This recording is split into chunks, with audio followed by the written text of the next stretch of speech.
ஒவ்வொரு நாளும் எப்ப விடியும்னு இருக்கு. நிம்மதியா சாப்பிட முடியல, தூங்க முடியல.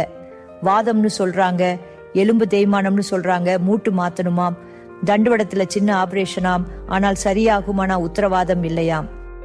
அட ஆண்டவா, என்னால வலிய தாங்க முடியல.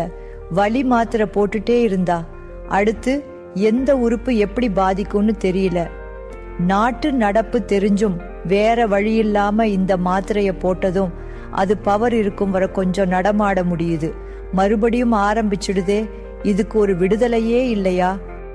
இப்படித்தான் அம்மாவோட ஒவ்வொரு நாளும் வேதனையில புலம்புவாங்க.